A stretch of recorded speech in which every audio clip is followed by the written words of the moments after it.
मैं अब आप लोगों को प्रैक्टिकल क्वेश्चन करवाऊंगा गुडविल वैल्यूएशन की, मतलब गुडविल कैसे वैल्यू करते हैं उसकी प्रैक्टिकल क्वेश्चन करेंगे। एवरेज प्रॉफिट मेथड के थ्रू जो गुडविल की वैल्यूएशन की जाती है वो मैंने यहाँ पर फॉर्मूला लिख बताया था आप लोगों को। गुडविल निकालने का फॉर्मूला क्या होता है, जब मैं एवरेज प्रॉफिट को मल्टीप्लाई कर दूंगा नंबर ऑफ़ ईयर परचेज से तो गुडविल आ जाएगा। तो आप लोगों को समझना है ये दोनों चीज़ों को, ये एवरेज प्रॉफिट क्या होता है और नंबर ऑफ़ ईयर परचेज क्या होता है।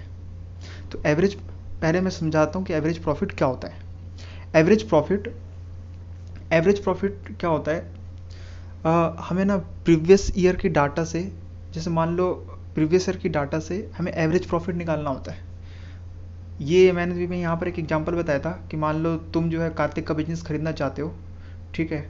अब तुम कार्तिक के बिजनेस का ना गुडविल की वैल्यूएशन करना चाहते हो, तो आप क्या करोगे, इसने जो पिछले साल 1 अप्रैल 2019 को आप खरीद रहे हो, इससे जस्ट पिछला साल जो है 31/3/2019, 31/3/2019 ये जस्ट पिछला साल है। उससे उससे जस्ट पिछला साल 2018, उससे पिछला साल 17, उससे पिछला साल 16। तो आपको ना क्या करना है, क्वेश्चन बोलेगा कि आपको जो प्रीवियस डाटा कितने साल का लेना है, आपको 3 साल का डाटा लेना है, 4 साल का डाटा लेना है, वो क्वेश्चन आपको बोलेगा।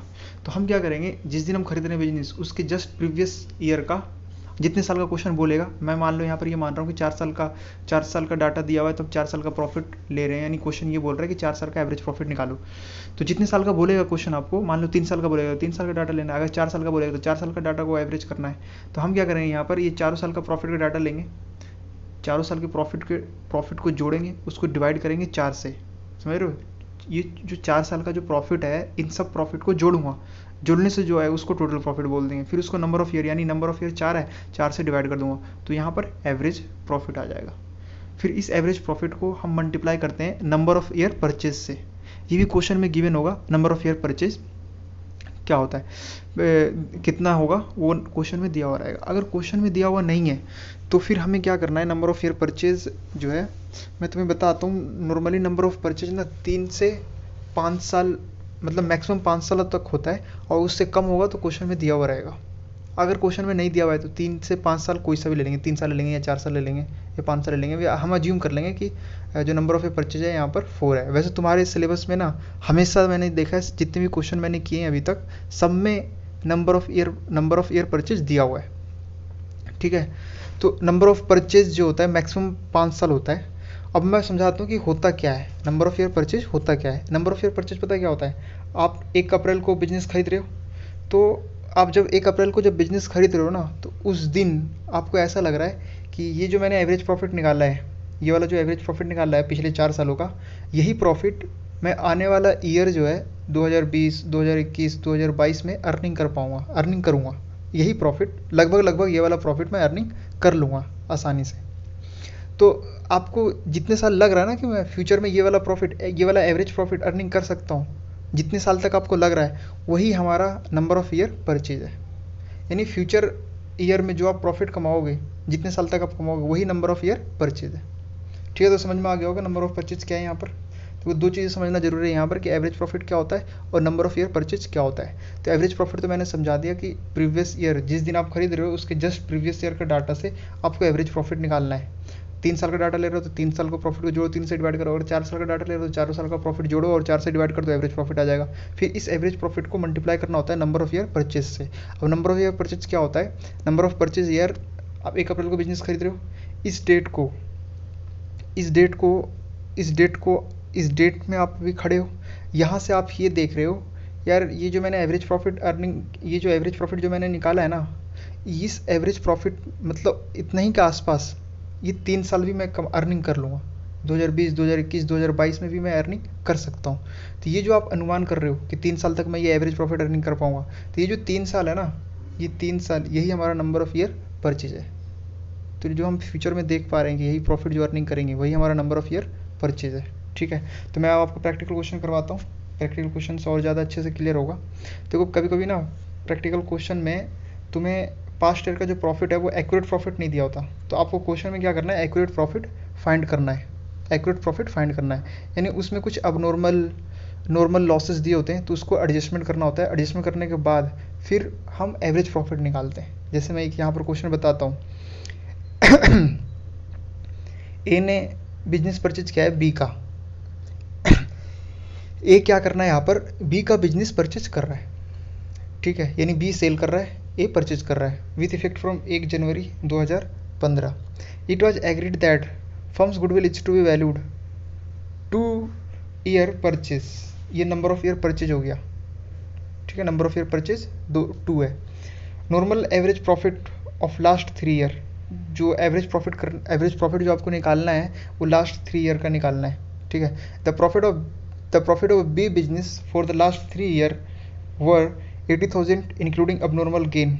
देखो 2012 में 80,000 प्रॉफिट हुआ है, बट इसमें कुछ एबनॉर्मल गेन है जो मैंने 10,000 इसमें ऐड है, ये 80,000 में 10,000 ऐड है।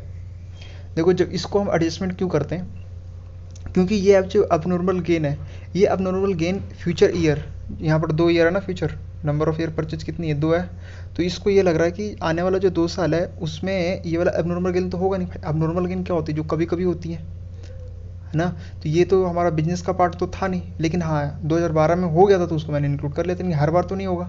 तो इसलिए हम क्या करते हैं, हमें फ्यूचर मेंटेनेबल प्रॉफिट, यानी वो प्रॉफिट निकालो जो फ्यूचर में हम अर्निंग कर सकते हैं। तो उस प्रॉफिट को निकालने के लिए जो अबनॉर्मल और नॉर्मल चीज़ें जो होती है ना, उसको हमें हटाना होता है, कैंसिल करना होता है। अब जैसे इस अबनॉर्मल गेन को मैंने ऐड कर रखा होगा 80,000 में, तो अब मैं क्या करूँगा, इसको माइनस करूँगा, तो फिर फ्यूचर मेंटेनेबल प्रॉफिट आएगा। यानी ये जो 70,000 आएगा ना, वो मैं फ्यूचर में अर्निंग, यही 70,000 में अर्निंग कर सकता हूँ फ्यूचर में। तो 80,000 को मैं 10,000 से माइनस करूँगा, 70,000 आ गया, ठीक है। फिर 2013 में मैंने 1,00,000 रुपये अर्निंग की थी, पर इसमें क्या बोल रहा है कि आफ्टर चार्जिंग अबनॉर्मल लॉस, एक लॉस हो गया था, कुछ अबनॉर्मल लॉस हो गए थे, हो सकता है लॉस बाय फायर हो गया हो, थिफ्ट हो गया हो, डिस्ट्रॉय हो गया हो किसी वजह से, तो वो अबनॉर्मल लॉसेज हैं। उस लॉस को मैंने माइनस, यानी प्रॉफिट एंड लॉस अकाउंट में लॉस को किस साइड लिखते हैं, डेबिट साइड लिखते हैं, यानी एज ए एक्सपेंस मानते हैं ना, माइनस हो रखा है। अब तुम्हें बताओ, हर बार अबनॉर्मल लॉस थोड़ी होगा, हमें फ्यूचर मेंटेनेबल प्रॉफिट निकालना है ना, तो क्या करना होगा, इसको कैंसिल करना होगा, यानी पहले माइनस कर रखे हैं, अब ऐड कर देंगे, इस 1,00,000 में 20,000 को ऐड कर देंगे, तो हमारा आ जाएगा 1,20,000। फिर उसके बाद 2014 में 90,000 का प्रॉफिट हुआ है। अब इसमें क्या बोल रहा है, एक्सक्लूड, यानी 10,000 जो इंश्योरेंस प्रीमियम है उसको इसने माइनस किए नहीं है। अब ये बताइए, नॉर्मल एक्सपेंस ना, मतलब भाई तुम बिजनेस के लिए खर्च कर रहे हो, तो बिजनेस वो भी अपना पर्सनल प्रॉपर्टी की तो है नहीं, ये किस चीज़ का प्रीमियम है, फर्म की जो प्रॉपर्टी है उसकी, तो उसकी तो करवाना ज़रूरी होता है, ये तो नॉर्मल है। स्टॉक का इंश्योरेंस करवाना, एसेट्स का इंश्योरेंस करवाना, वो सब हमारा बिजनेस एक्सपेंस माना जाता है। तो ये बिजनेस एक्सपेंस था, नॉर्मल एक्सपेंस था, इसको माइनस करना चाहिए था, इन्होंने माइनस नहीं किया, अब हम माइनस कर देंगे। तो माइनस करने के बाद कितना आ जाएगा, 80,000।